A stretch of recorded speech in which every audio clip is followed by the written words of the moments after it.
मुंह लटकाते हुए नहीं बैठना है। आज हम लोग अपनी क्लास में एक नया टॉपिक पढ़ने वाले हैं जिसका नाम क्या है?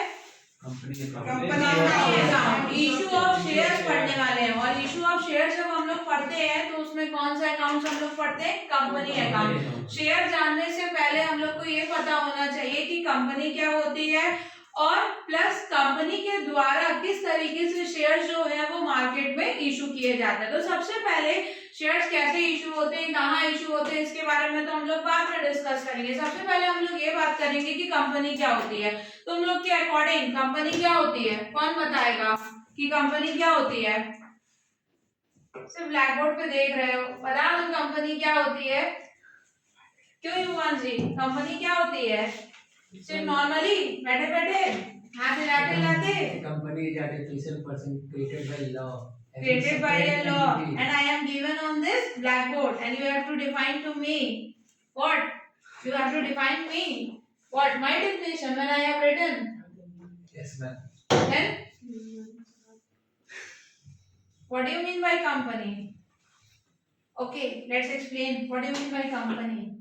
A company is an artificial person created by law having separate and entity with आज खाना नहीं खाया क्या? आवाज नहीं आ रही है क्यों? ब्रेकफास्ट किया है ना सबने, तो आवाज क्यों नहीं आ रही है? What happened? बिल्कुल बोलना तो पड़ेगा ही। आप लोग को बताना है कि कंपनी क्या होती है। पहले मैं अपना बताने से पहले थोड़ा आप लोग के दिमाग में देखना चाहती हूँ कि कंपनी क्या होती है। सिर्फ मुंह लटका के बैठने से नहीं बताना है कि क्या है क्या नहीं है, और यहाँ बाजू हंसते हुए कि क्या हो रहा है। आप लोग को बताना है कि कंपनी क्या होती है। पहले आप लोग से तो जाने, आप लोग तो बहुत ज्यादा हर चीज में इन्वेस्ट रहते हैं, हर चीज में इन्वॉल्व रहते हैं, तो आप लोग बताएंगे ना पहले कि कंपनी क्या होती है। क्यों मुंह बंद? चलिए आज हम लोग डिस्कस करते हैं कंपनी के बारे में, ठीक है।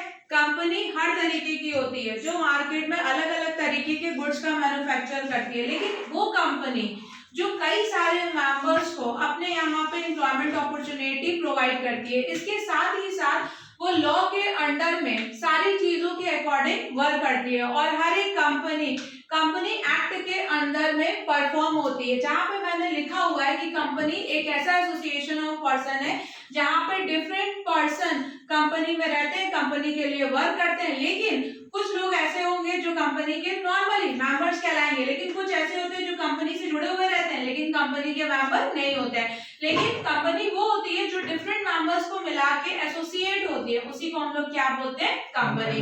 एक अकेला इंसान तो कंपनी नहीं चला सकता।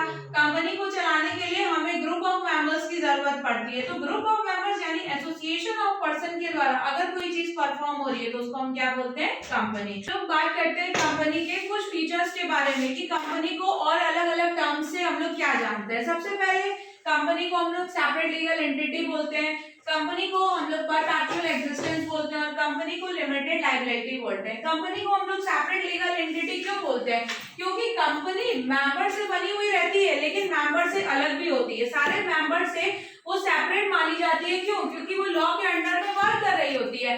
उसमें कई सारे मेंबर्स हमारी हेल्प करने के लिए रहेंगे, लेकिन वो सारे मेंबर्स कंपनी के खुद के होल्डर्स नहीं कहलाते। और कोई भी कंपनी जब परफॉर्म होती है तो वो खुद से स्टार्ट होती है, तो उसका बैंक अकाउंट, उसका खुद का सेल्फ बिजनेस वो खुद के नाम से रेफर किया जाता है। सेकंड हमारा आता है परपेचुअल एग्जिस्टेंस। अगर कोई पर्सन मर गया या रिटायर हो गया या फिर हमारा पैसा लेके भाग गया, तो कोई भी पार्टनर अगर ऐसा करता है तो उसके रिगार्डिंग कंपनी कभी बंद नहीं होती है। कंपनी क्या होती है? चलती रहती है।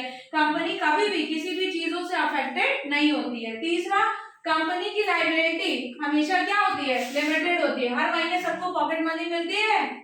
घर से कितनी मिलती है? 50 रुपए, 100 रुपए, 150 रुपए, 3000 रुपए मिलती है। वाह, वेरी गुड। हम लोग के टाइम में हम लोग पढ़ते थे तो 100 रुपए हम लोग को क्या मिलती थी? पॉकेट मनी मिलती थी। और अगर देखा जाए तो वो भी मंथली, और कोई अगर गेस्ट आ गया घर पे रहने अगर वो दे दिया तो वो बात अलग हो गई, हम लोगों को कहीं से अर्निंग हो गई। नहीं तो देखा जाए तो हम लोग को किसी तरीके की अर्निंग नहीं मिलती है। तो तो कंपनी में हमेशा क्या होता है, लायबिलिटी हमेशा लिमिटेड होती है कि वो हमेशा जब भी फंड्स का इन्वेस्टमेंट करेगी तो कुछ अमाउंट तक करेगी, ना बहुत ज्यादा और ना ही बहुत कम, ठीक है। उसका एक सफिशिएंट अमाउंट होगा जिस पर वो एक्सपेंस करेगी। तो ये हमारा पूरा एक ट्रांजैक्शन था जहां पे सिर्फ हम लोग कंपनी के बारे में पढ़ रहे थे। Thank you everyone. Thank you.